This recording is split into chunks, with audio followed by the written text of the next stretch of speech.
obviously very grateful to the colleagues who have given me the opportunity to serve the people in the state of Ohio in this difficult time. I take my responsibilities humbly, and will work hard, and will obviously consult a wide range of people as what our next step forward. We have really, really wonderful, talented people in this legislature and in our caucus, and we look forward to working with all of them and going forward as united as we can in this particular time of year when things get a bit contentious, but we hope to be able to still get the people's work done. What are you going to do first?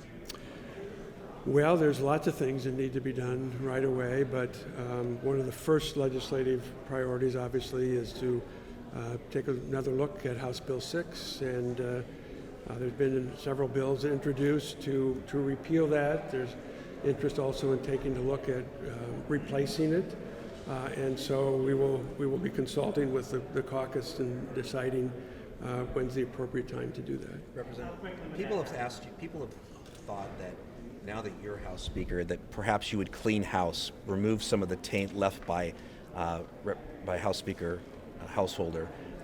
Do you expect to change chairmanships, leaderships? How do you plan to perhaps reshuffle the deck, so to speak, and create a clean house, considering what's just happened? We're going to take a look at things and analyze it. That's one of the things that I do. I don't like to jump to conclusions, so there's a wide range of people to consult, which we will. We'll take steps that we believe are appropriate. How quickly do you expect to act on House Bill 6? Will you come back this summer to deal with it? I do not know at this point. We'll obviously consult with the caucus, but then that bill was also passed by the Senate and signed by the governor, so there's other folks to consult as well. How do you regain some of the trust that's been lost, obviously, in the Speaker's office by Well, by doing things with a high degree of transparency, by operating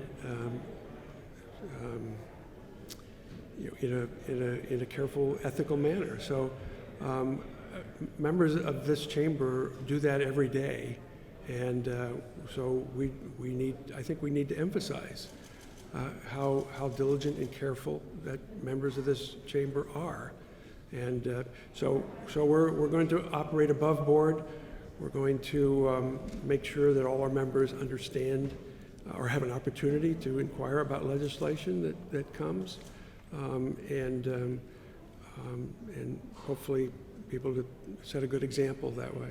Even though the motion was tabled to remove Larry Householder as a member of the House, do you believe that he deserves to still be a member?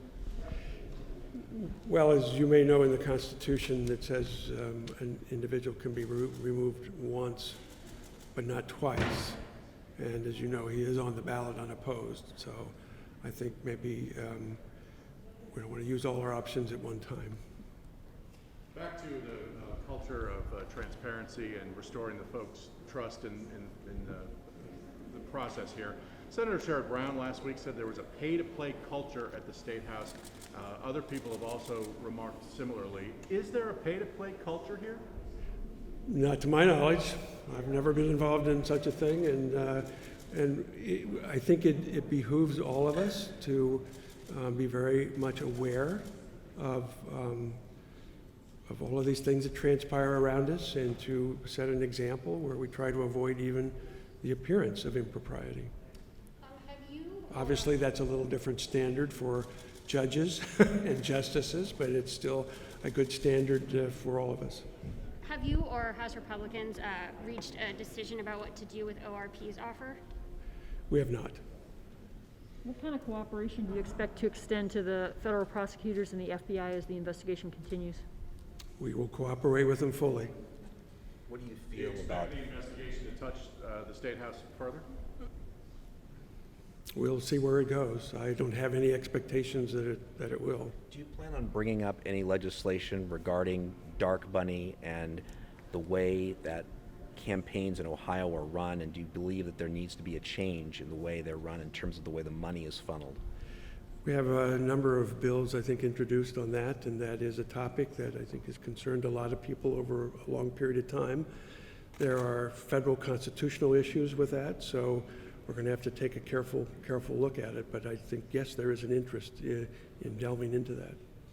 Something we saw from the previous speaker was a lot of almost opposition to steps that the governor was taking on the coronavirus, public health orders and things like that. Do you envision continuing that sort of approach, or how do you view your relationship with the governor's office here in the House? Well, we are three branches of government, and of course, the legislative branch is divided into two, and there's various opinions among all of us, and we'll continue to express our own point of view about that. So, while there are differences of opinion, obviously, the virus is a serious thing afflicting not only the people of Ohio, not only the United States, but around the world. And so we need to do things that are appropriate. There are different parts of the state where the impact is different, and so maybe calibration to those conditions is important. So, but this is kind of a thing we have to monitor, almost day by day, and the conditions may change, and so opinions may change. How do you feel the governor has handled the pandemic in the state? Do you feel his health orders so far have been effective? Do you think more should be done? What is your opinion about the way our state has responded? Well, at this point, the governor has authority to act in a very broad way, and he is doing that, and I'm sure he is acting in what he believes is the best interests of the people of Ohio in their health and safety. And so we have to give him credit for what he's doing and his intention to do that. People can have a little different opinion as to the degree and all that sort of thing, but that is the sort of thing we'll all look at in hindsight, once there is a cure or a vaccine for it. So I don't really want to engage in criticism at this time. I mean, I've shared some views with the governor prior to this, but these are conversations that I think are best handled, on a person-to-person basis. You said that you take the virus seriously, yet you're not wearing a mask. Why is that? I do have one because you're 6 feet away. But you're not wearing it. No, because you're 6 feet away. Would you like to see your members? And if we end this before 15 minutes, I think that we're okay anyway.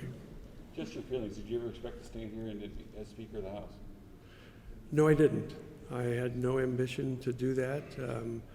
It was not my intent even to be in leadership. I was returned to the legislature to engage in public policy, like school finance reform and other things. And but when this occurred, many legislators approached me and others who had a great respect for this institution and didn't want to see it tarnished, and asked if I would step up to the plate. And I've always been one that if there is a problem and I have something to bring to the solution, then it's my duty to do that, and that's what I've done. What are the chances now of getting your school funding bill? I'm going to work on our school funding bill. Representative Patterson is not giving up, and I still have an interest. I may have a little less time to devote to it, but there are other members who are going to step up to it, and so it's important to do. It's a little more, it's difficult because of the budget situation, but I think there are ways of still getting that in place and then getting it properly funded as the revenue and the budget recovers. What are your top legislative priorities as we finish off the 2 years? I mean, you only got like 5 months left. That seems like such a short time, 5 months. It could be good, right? It could be a very long 5 months. So. Well, we've already talked about many of those, and when we come back in September or after the election, whichever that is, there are a whole host of things that are unfinished.